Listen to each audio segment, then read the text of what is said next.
Olá, boa noite. Meu nome é Daniel Ferreira do Nascimento. Eu sou aluno do IFCE Campus Maracanaú. Estou cursando a cadeira de compiladores e vou apresentar um trabalho sobre parser recursivo descendente. Primeiramente, a gente tem que entender o que é o compilador, né? Basicamente, a gente tem um código-fonte, onde é a linguagem de programação legível pelo humano, e ele serve para ter várias etapas de desde a concepção do código, né, da leitura, até realmente a fase de executar as instruções do código. A primeira parte é essa análise léxica. Ele vai quebrando o código em tokens individuais. E aí, depois a próxima é a análise sintática, onde a gente está falando mais sobre esse conteúdo, onde ele verifica se os tokens seguem uma gramática correta da linguagem. E, por fim, o código de máquinas, as instruções executáveis pelo processador. O parser, que a gente está comentando agora, é o componente responsável pela análise sintática. Garante que o código segue as regras da linguagem. Né? Sobre o parser recursivo descendente, as principais características dele são essas quatro, onde a primeira é a técnica top-down de análise. Então ele começa do topo até embaixo para fazer essa análise. E aí cada regra dessa gramática vai virar uma função recursiva, chamando a si própria. Com isso ele constrói uma árvore sintática, as AST, e ela é ideal para essas gramáticas livres, né? Essas gramáticas LL. A recursividade natural das funções espelha a estrutura recursiva da gramática, tornando a implementação intuitiva e elegante. Realmente, de fato, a programação é um espelho do que a gente vê na vida real. Né? Bom, a gramática desse projeto tem essas três expressões. Né? A primeira que é a expressão de termo, de soma e subtração, termos com multiplicação e divisão, e números ou expressões parentizadas. Essa hierarquia garante a precedência correta dos operadores matemáticos, né? Multiplicação e divisão antes da soma e subtração.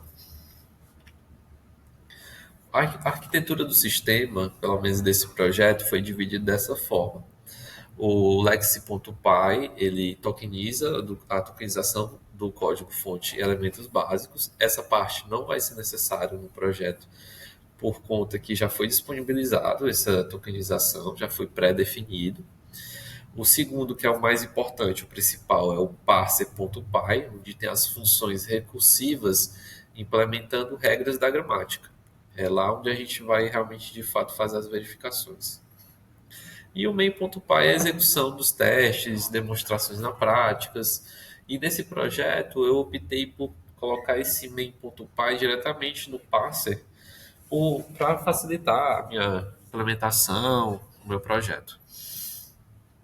Aí o fluxo vai seguir essa execução, permitindo a análise estruturada das expressões.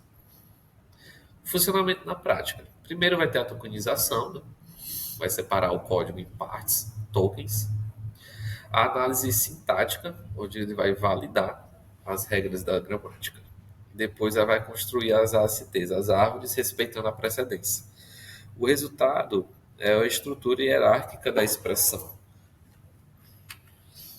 A demonstração visual, né? A entrada, por exemplo, do sistema 3 mais 5 vezes parênteses 2 menos 1. A saída vai ser uma árvore sintática válida, onde a precedência correta é a multiplicação antes da soma e o parênteses processados adequadamente. O resultado final vai ser 8. A demonstração no Google Colab mostra o passo em ação, validando expressões e construindo a representação interna correta. O professor disponibilizou esse ponto PyNB para poder a gente se basear, já tem as funções pré-definidas aqui, e com ela tem esses resultados esperados nos testes, né, que a gente deve executar. E aqui dá para ver os 5 testes de sucesso, 6 testes de inválidas, né, para poder pegar o erro e tal.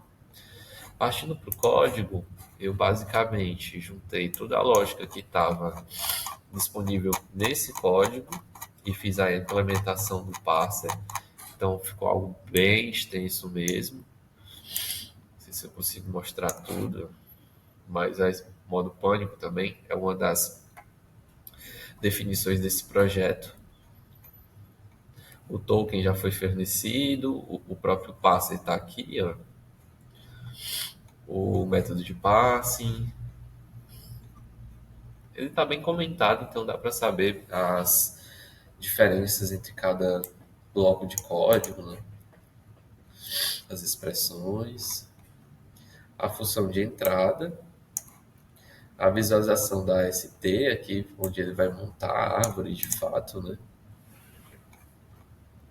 Os casos de teste. Aqui está bem definido o que a gente precisa testar, as expressões aritméticas, por exemplo, duas instruções da mesma linha. Cada token desse é o que vai ser utilizado na execução. E aqui é o próprio exemplo de execução, né?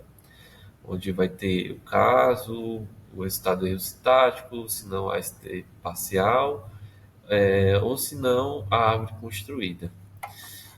Vamos colocar para rodar e a gente vê os problemas que ocorreu. Vai ser executado, né? Todos os casos, ele praticamente está colocando como um erro, né? Um erro de esperando um dado, um valor e encontrado outro. Não foi assim como o professor colocou nos testes, né? Não sei se basicamente a ideia também era essa, mas não foi conseguido gerar nenhuma árvore sintática para essa estrutura aqui, né? Então, de fato, existem algumas melhorias a ser feitas, algumas verificações. Todas elas deram um, um erro sintático, né? Erro sintático, todos deram um erro sintático, que já é diferente do que o professor colocou no arquivo de teste dele, né? Aqui você dá para ver que ele salvou as árvores, um exemplo aqui, ó, de PNG. E isso é algo a ser pontuado, né, no projeto. Voltando para a apresentação, né? Os desafios enfrentados foi o tratamento dos erros, né? Implementação de mensagens claras para os erros de sintaxe e tokens inválidos. A recursão complexa, né? Que é garantir que as funções recursivas terminem corretamente em loops infinitos. Manipulação da ST, que é construir a estrutura de dados que represente fielmente a expressão. E a reprodução dos casos de teste, né? Na execução do código não foi possível executar o mesmo cenário de teste mostrado pelo professor. Basicamente é isso. Bom, os aprendizados fundamentais da teoria dos compiladores, né, que é a compreensão profunda dos estados de compilação, sua independência e construção das linguagens, a implementação na prática, a transformação de conceitos teóricos em código funcional, usando Python em suas estruturas, e estruturas de dados, né, manipulação eficiente das árvores sintáticas e a representação hierárquica de informações. A conclusão dos próximos passos, né, que o sucesso foi alcançado na questão da validação das expressões matemáticas, porém, eu tenho esse adendo aí dos testes, que não foi dado com sucesso, eu podia até alterar um pouco essa apresentação aqui, mas as funcionalidades futuras é suporte para mais operadores, né, e otimização de desempenhos, resolver esse problema mostrado na rodar o código, né. E aí o projeto demonstra que alguns conceitos teóricos compiladores podem ser implementados na prática, criando uma base sólida para sistemas mais complexos. É isso, eu espero que tenha ficado claro a apresentação do meu projeto. Caso alguém tenha alguma dúvida, o professor tenha algum questionamento, entrar em contato comigo. E é isso, obrigado.